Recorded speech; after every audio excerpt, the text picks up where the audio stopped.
प्यारे भक्तों, माता महालक्ष्मी जी को धन की देवी माना गया है। अगर आप बहुत जल्दी धन दौलत मान सम्मान पद प्रतिष्ठा प्राप्त करना चाहते हैं तो आपको शुक्रवार के दिन माता महालक्ष्मी जी के मंत्रों का जाप या श्रवण जरूर करना चाहिए, क्योंकि शुक्रवार का दिन माता महालक्ष्मी जी का दिन माना गया है। आज के दिन माता महालक्ष्मी जी की पूजा अर्चना करना विशेष फलदायी होता है। किसी भी देवी देवता की पूजा के साथ मंत्रों का जाप या श्रवण करना सोने पर सुहागा माना जाता है, क्योंकि मंत्रों के जाप या श्रवण के समय आपके शरीर में एक सकारात्मक ऊर्जा का संचार होता है, जो आपके दिमाग को शांत रखती है।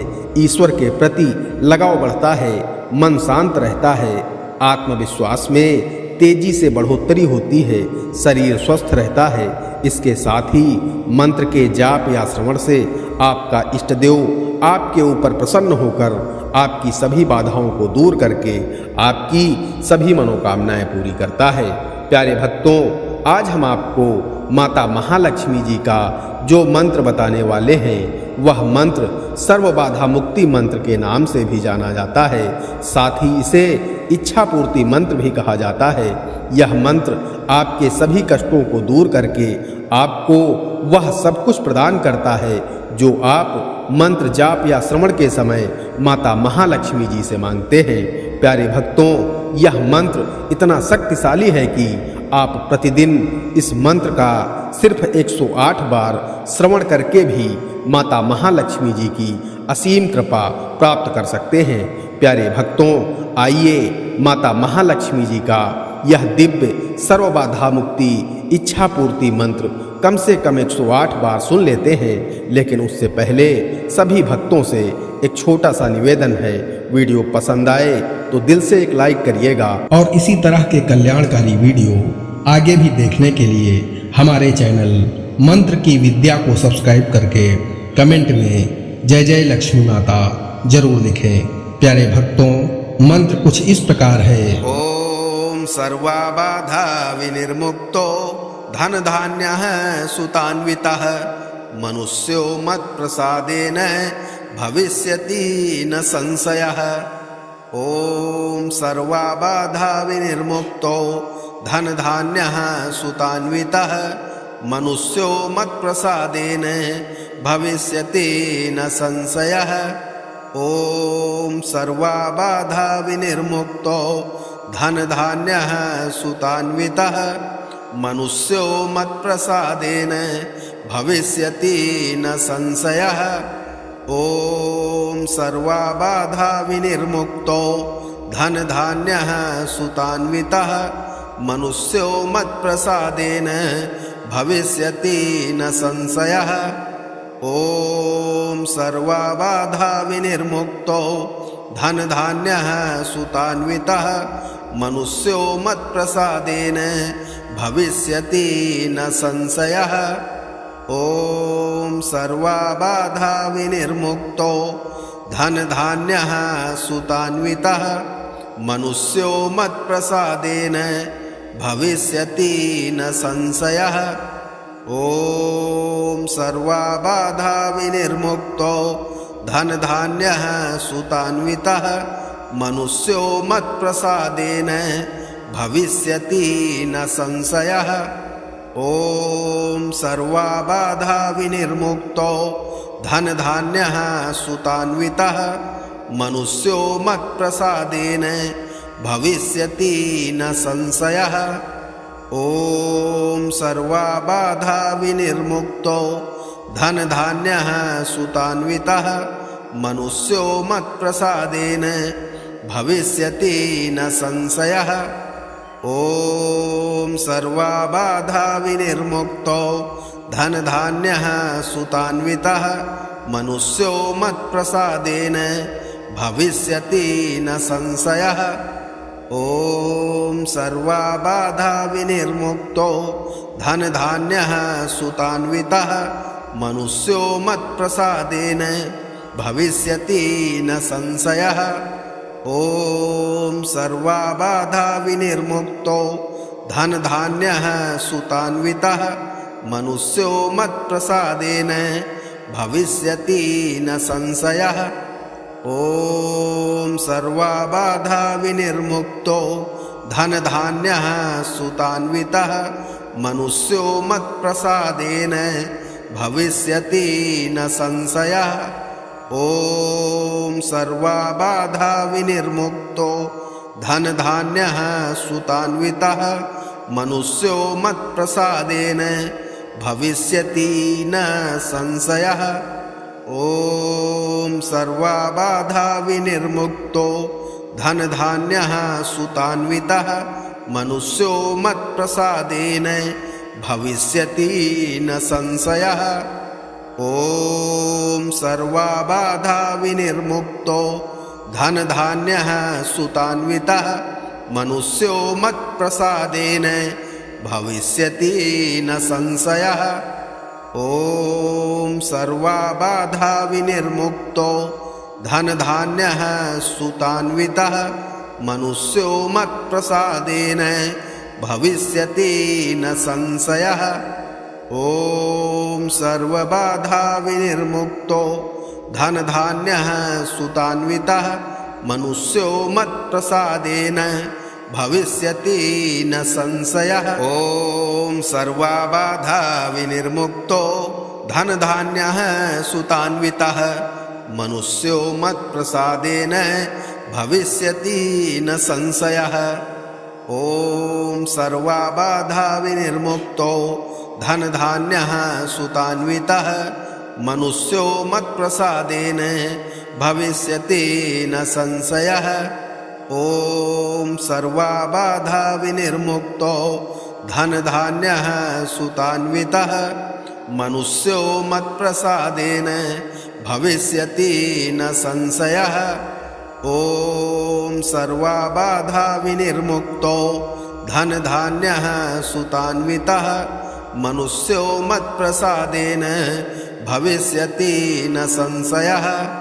ॐ सर्वबाधा विनिर्मुक्तो धनधान्यः सुतान्वितः मनुष्यो मत्प्रसादेन भविष्यति न संशयः। ॐ सर्वबाधा विनिर्मुक्तो धनधान्यः सुतान्वितः मनुष्यो मत्प्रसादेन भविष्यति न संशयः। ॐ सर्वबाधा विनिर्मुक्तो धनधान्यः सुतान्वितः मनुष्यो मत्प्रसादेन भविष्यति न संशयः। ॐ सर्वबाधा विनिर्मुक्तो धनधान्यः सुतान्वितः मनुष्यो मत्प्रसादेन भविष्यति न संशयः।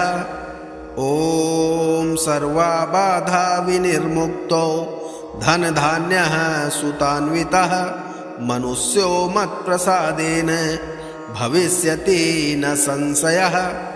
ॐ सर्वबाधा विनिर्मुक्तो धनधान्यः सुतान्वितः मनुष्यो मत्प्रसादेन भविष्यति न संशयः। ॐ सर्वबाधा विनिर्मुक्तो धनधान्यः सुतान्वितः मनुष्यो मत्प्रसादेन भविष्यति न संशयः। ॐ सर्वबाधा विनिर्मुक्तो धनधान्यः सुतान्वितः मनुष्यो मत्प्रसादेन भविष्यति न संशयः।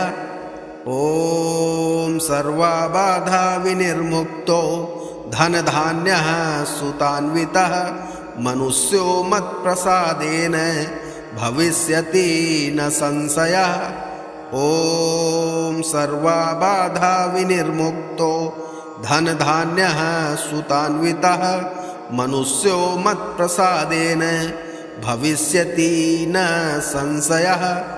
ॐ सर्वबाधा विनिर्मुक्तो धनधान्यः सुतान्वितः मनुष्यो मत्प्रसादेन भविष्यति न संशयः। ॐ सर्वबाधा विनिर्मुक्तो धनधान्यः सुतान्वितः मनुष्यो मत्प्रसादेन भविष्यति न संशयः।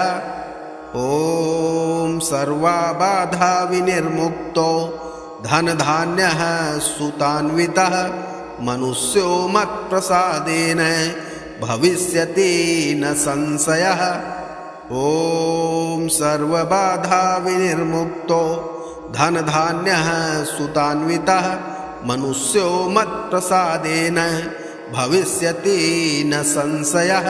ॐ सर्वबाधा विनिर्मुक्तो धनधान्यः सुतान्वितः मनुष्यो मत्प्रसादेन भविष्यति न संशयः।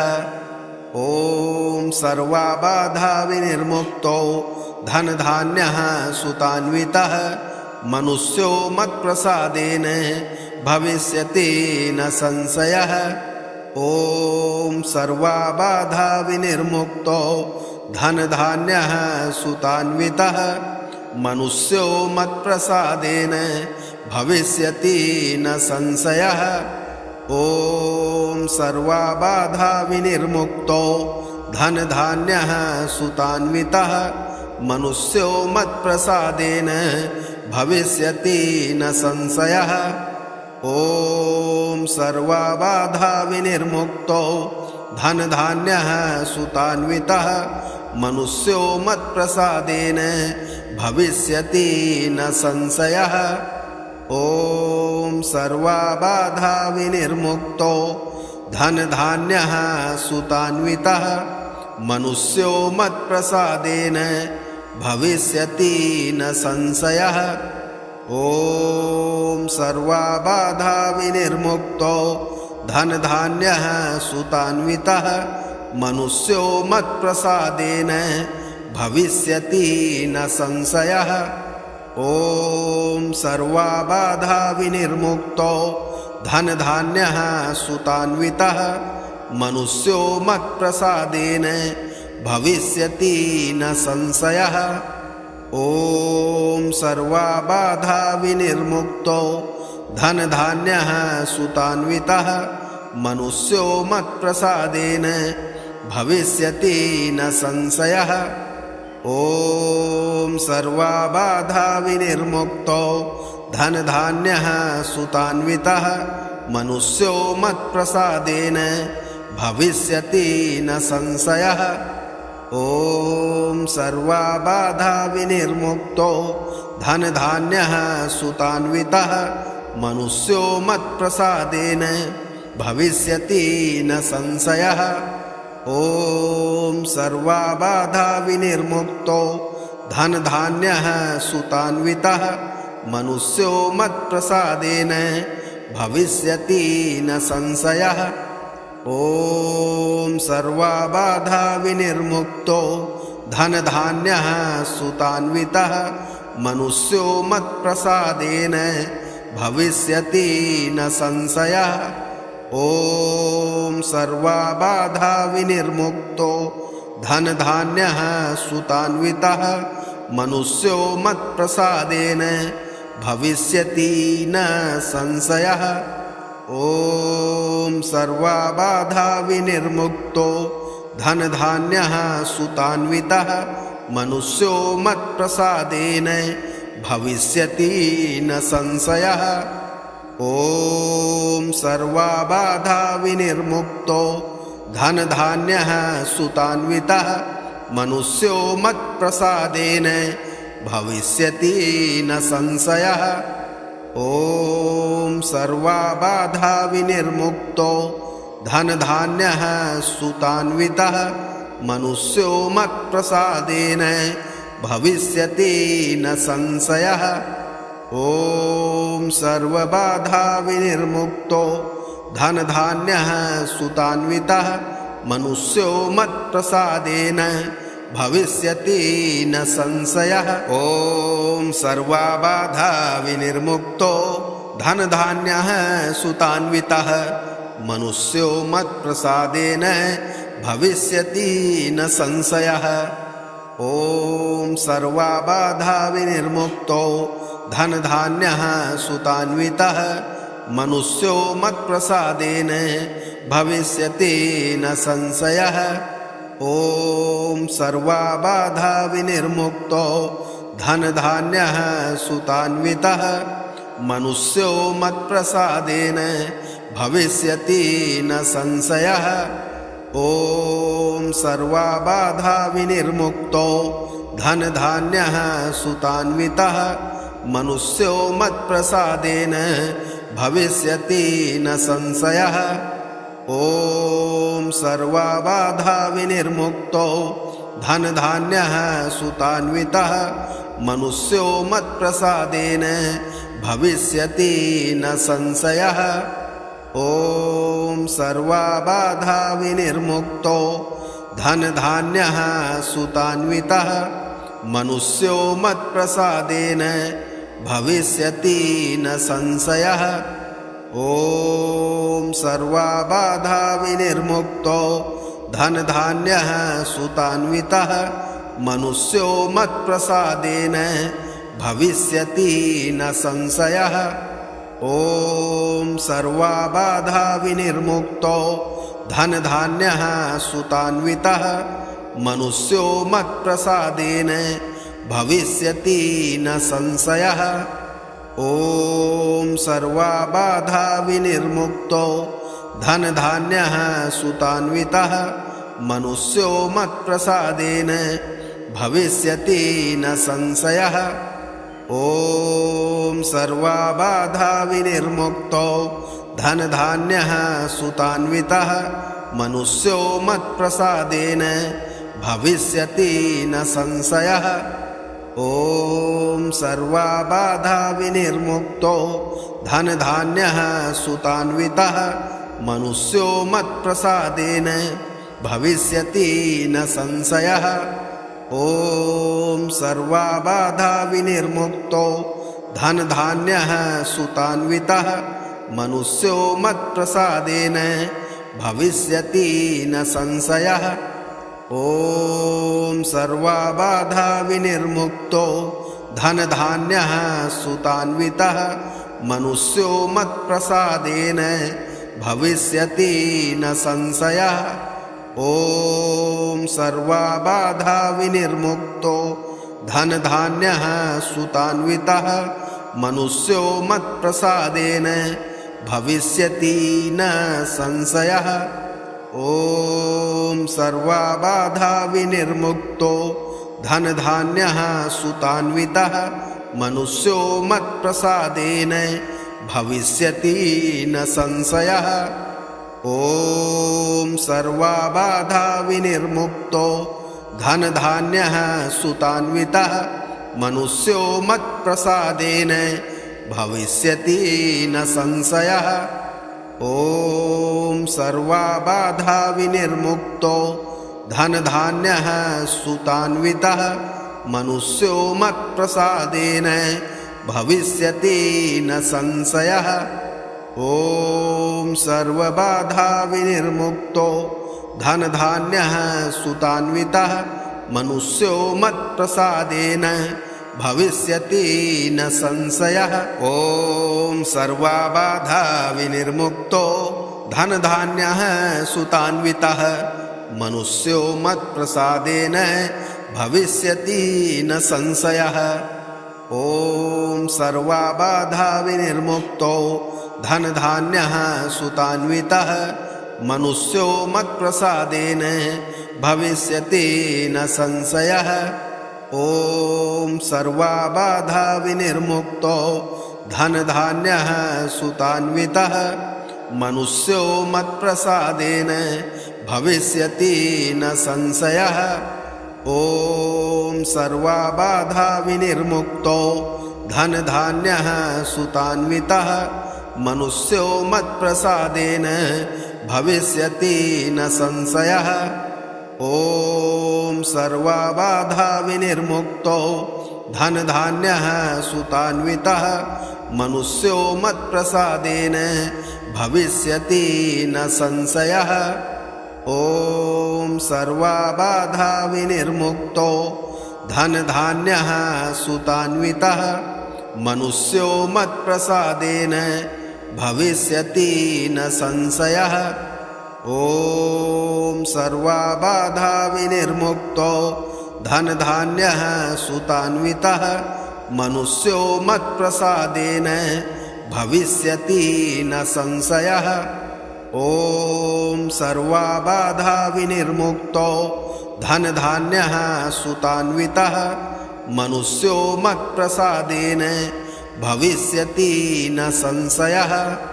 ॐ सर्वबाधा विनिर्मुक्तो धनधान्यः सुतान्वितः मनुष्यो मत्प्रसादेन भविष्यति न संशयः।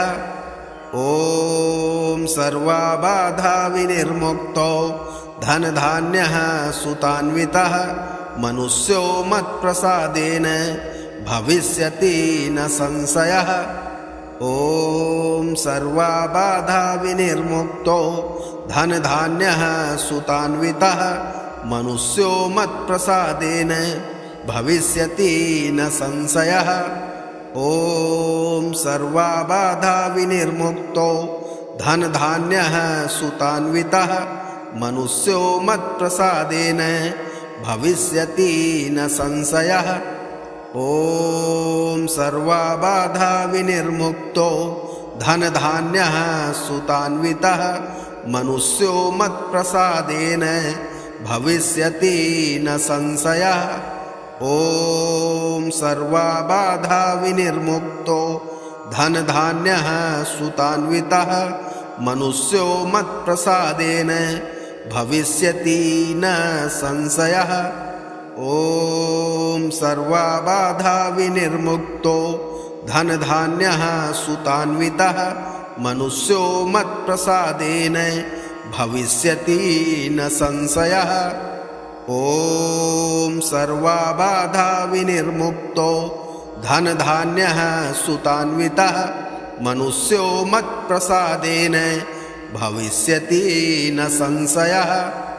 ॐ सर्वबाधा विनिर्मुक्तो धनधान्यः सुतान्वितः मनुष्यो मत्प्रसादेन भविष्यति न संशयः। ॐ सर्वबाधा विनिर्मुक्तो धनधान्यः सुतान्वितः मनुष्यो मत्प्रसादेन भविष्यति न संशयः। ॐ सर्वबाधा विनिर्मुक्तो धनधान्यः सुतान्वितः मनुष्यो मत्प्रसादेन भविष्यति न संशयः। ॐ सर्वबाधा विनिर्मुक्तो धनधान्यः सुतान्वितः मनुष्यो मत्प्रसादेन भविष्यति न संशयः। ॐ सर्वबाधा विनिर्मुक्तो धनधान्यः सुतान्वितः मनुष्यो मत्प्रसादेन भविष्यति न संशयः। ॐ सर्वबाधा विनिर्मुक्तो धनधान्यः सुतान्वितः मनुष्यो मत्प्रसादेन भविष्यति न संशयः। ॐ सर्वबाधा विनिर्मुक्तो धनधान्यः सुतान्वितः मनुष्यो मत्प्रसादेन भविष्यति न संशयः। ॐ सर्वबाधा विनिर्मुक्तो धनधान्यः सुतान्वितः मनुष्यो मत्प्रसादेन भविष्यति न संशयः। ॐ सर्वबाधा विनिर्मुक्तो धनधान्यः सुतान्वितः मनुष्यो मत्प्रसादेन भविष्यति न संशयः। ॐ सर्वबाधा विनिर्मुक्तो धनधान्यः सुतान्वितः मनुष्यो मत्प्रसादेन भविष्यति न संशयः। ॐ सर्वबाधा विनिर्मुक्तो धनधान्यः सुतान्वितः मनुष्यो मत्प्रसादेन भविष्यति न संशयः। ॐ सर्वबाधा विनिर्मुक्तो धनधान्यः सुतान्वितः मनुष्यो मत्प्रसादेन भविष्यति न संशयः। ॐ सर्वाबाधा विनिर्मुक्तो धनधान्यः सुतान्वितः मनुष्यो मत्प्रसादेन भविष्यति न संशयः। ॐ सर्वाबाधा विनिर्मुक्तो धनधान्यः सुतान्वितः मनुष्यो मत्प्रसादेन भविष्यति न संशयः। ॐ सर्वाबाधा विनिर्मुक्तो धनधान्यः सुतान्वितः मनुष्यो मत्प्रसादेन भविष्यति न संशयः।